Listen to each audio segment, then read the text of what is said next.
ketidaksesuaian dari aspek ilmu kami, yaitu ilmu kedokteran, terutama ilmu anatomi.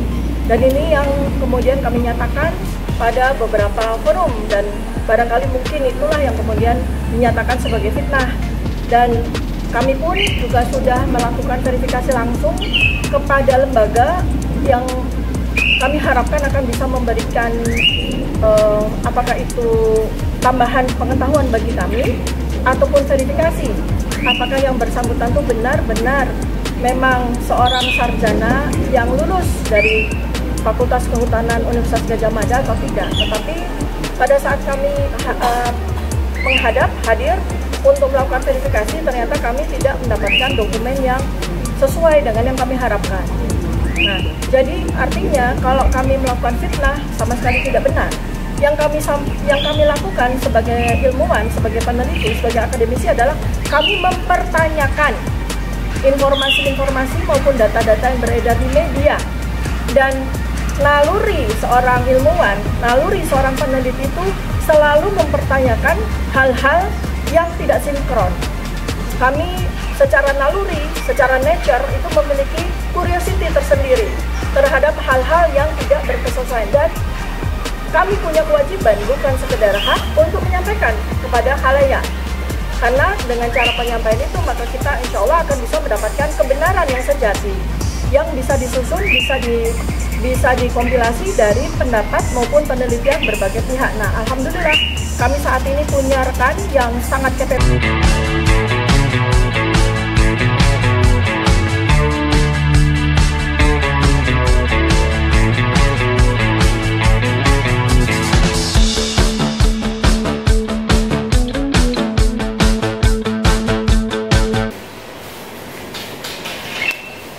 Bismillahirrahmanirrahim. Assalamualaikum warahmatullahi wabarakatuh. Ya, ada beberapa poin yang ingin saya sampaikan, mudah-mudahan bermanfaat bagi seluruh rakyat Indonesia. Jadi persoalan Gibran yang saat ini sedang diberikan sebuah catatan yang sangat keras dari para purnawiran TNI, sebetulnya sejak tahun 2023 pun sudah baik saya secara pribadi maupun bersama-sama juga dengan kelompok kami yang kami sebut sebagai Bara Kemang itu sudah menyampaikan tentang kekhawatiran kami apabila Gibran ini menjadi wakil presiden. Ada 3 hal yang saat ini saya sampaikan. Pertama adalah soal kapasitas, kemudian yang kedua adalah soal moralitas, kemudian yang ketiga adalah soal integritas. Kapasitas ini tentu saja harus tercermin karena ini adalah seorang pemimpin, calon pemimpin waktu itu ya tahun 2023. Kapasitas yang kemudian bisa dipertanggungjawabkan tentu saja adalah dari latar belakang pendidikan, yang mana sejauh yang sudah saya lakukan penelitian, bahkan pun juga saya observasi langsung di lapangan, terdapat banyak sekali hal-hal yang ternyata tidak berkesesuaian dengan apa yang bersangkutan sendiri sampaikan, baik di wilayah publik maupun di wilayah administratif. Ketika yang bersangkutan mencalonkan diri dan kemudian terpilih menjadi wali kota Surakarta dan kemudian maju menjadi wakil presiden, ya. Ketidaksinkronan itu sudah pula kami sampaikan di berbagai forum formal, termasuk kami juga sudah beraudiensi waktu itu dengan DPD, ya.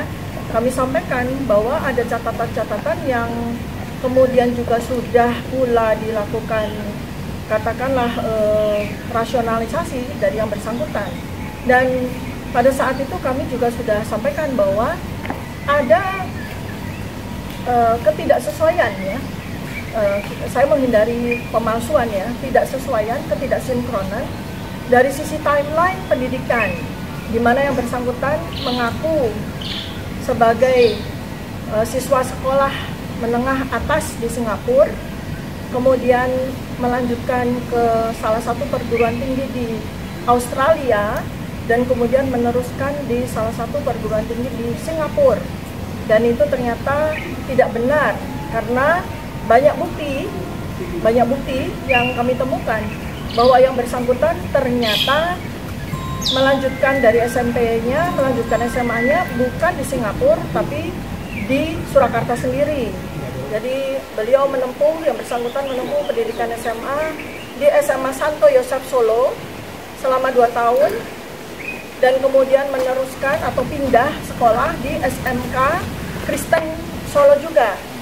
Dan disitulah kemudian terjadi missing link ya, missing data, karena sampai dengan hari ini kita tidak pernah tahu apakah dari kedua sekolah menengah atas itu yang bersangkutan mendapatkan ijazah. Karena ketika maju menjadi calon wali kota maupun maju menjadi calon wakil presiden, yang bersangkutan tidak menggunakan ijazah SMA dari manapun, tapi menggunakan surat keterangan yang diterbitkan oleh Dirjen Pendidikan Menengah yang menyatakan bahwa yang bersangkutan itu mengambil kursus di Australia, yaitu di InSearch ya, InSearch UTS. Padahal InSearch UTS itu sama sekali bukan sekolah, sama sekali bukan lembaga yang bisa disetarakan dengan SMA. Tapi surat keterangan itu menyebutkan bahwa yang bersangkutan mendapatkan penyetaraan kelas 12 di InSearch tersebut yang setara dengan SMK. Jadi ini kan juga perlu dilakukan sebuah investigasi administratif. Apakah benar bahwa UTS InSearch itu katakanlah relevan disetarakan dengan SMA kelas 12, dan apakah memang ada bukti bahwa yang bersangkutan benar-benar mengikuti kursus tersebut ya. Ternyata InSearch UTS tersebut sudah tidak beroperasi kembali, sudah ditutup oleh Sydney University, sudah tidak ada lagi, sehingga tidak bisa dilacak sama sekali. Kemudian berikutnya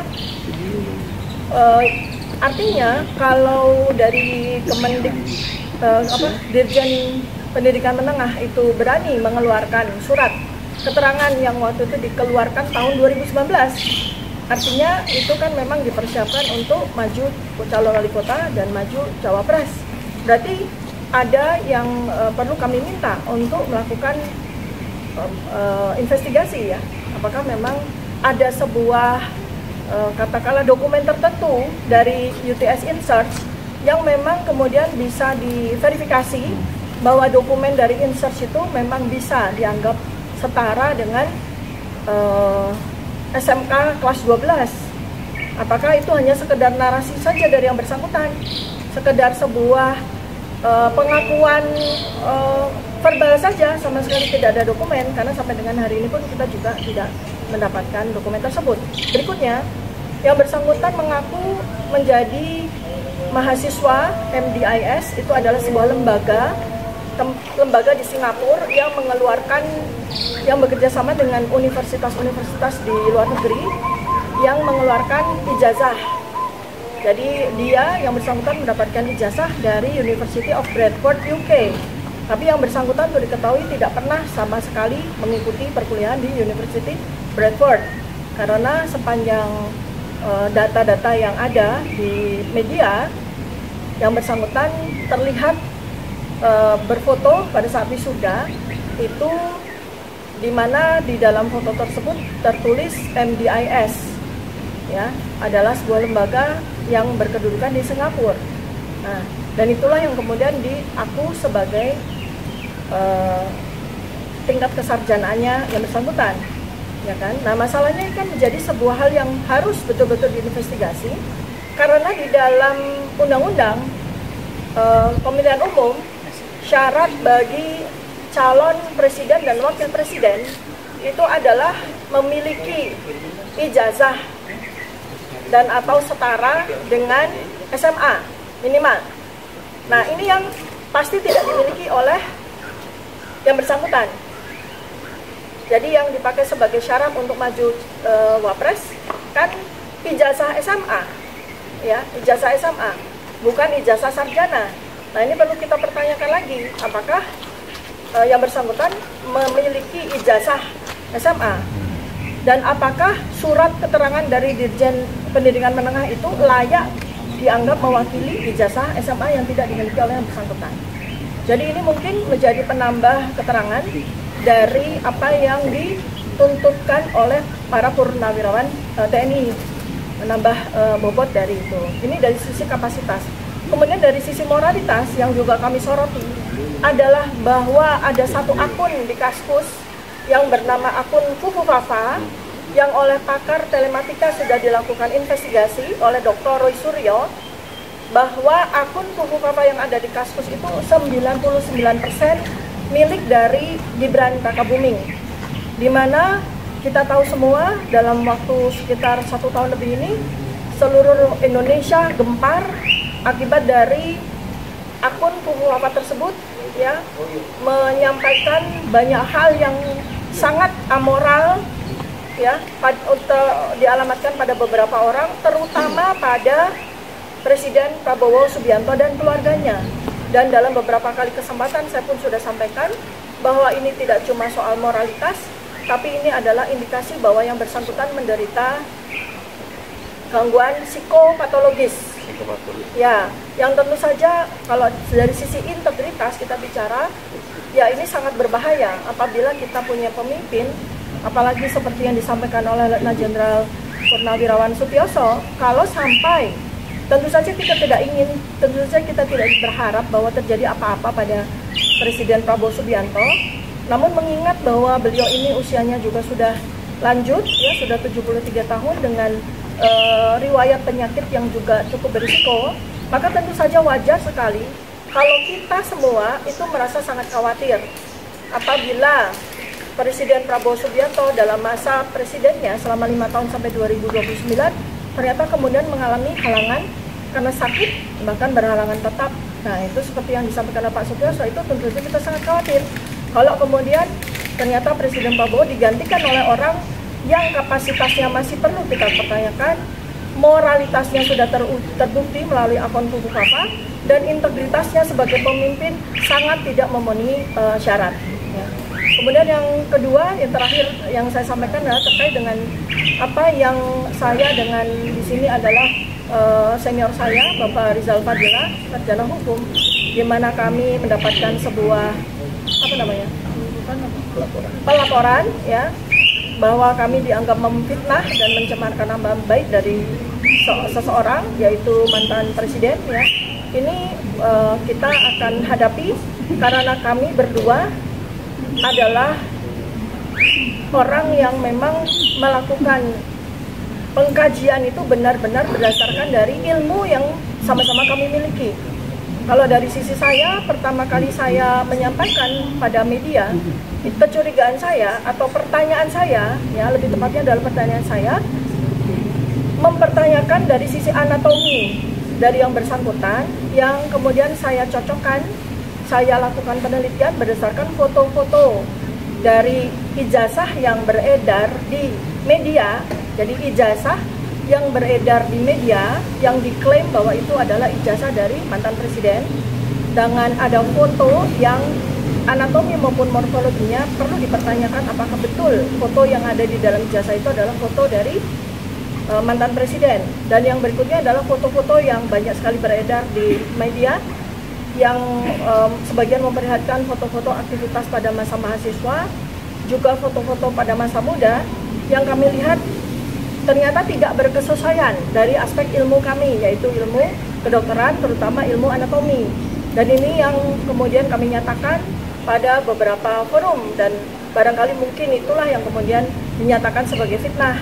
Dan kami pun juga sudah melakukan verifikasi langsung kepada lembaga yang kami harapkan akan bisa memberikan apakah itu tambahan pengetahuan bagi kami, ataupun verifikasi apakah yang bersangkutan itu benar-benar memang seorang sarjana yang lulus dari Fakultas Kehutanan Universitas Gadjah Mada atau tidak. Tetapi pada saat kami hadir untuk melakukan verifikasi, ternyata kami tidak mendapatkan dokumen yang sesuai dengan yang kami harapkan. Nah, jadi artinya kalau kami melakukan fitnah sama sekali tidak benar. Yang kami lakukan sebagai ilmuwan, sebagai peneliti, sebagai akademisi adalah kami mempertanyakan informasi-informasi maupun data-data yang beredar di media.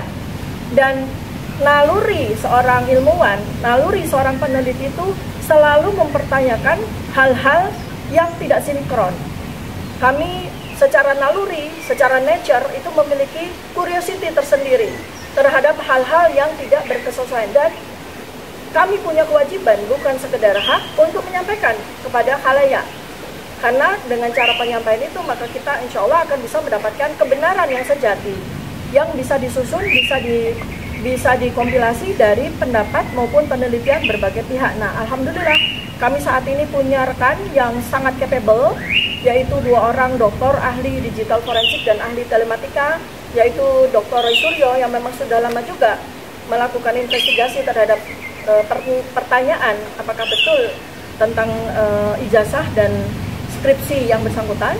Kemudian juga kawan baru kami, sahabat baru kami, seorang pakar digital forensik kelas internasional, yaitu Dr. Rismon Hasiolan Sianipat.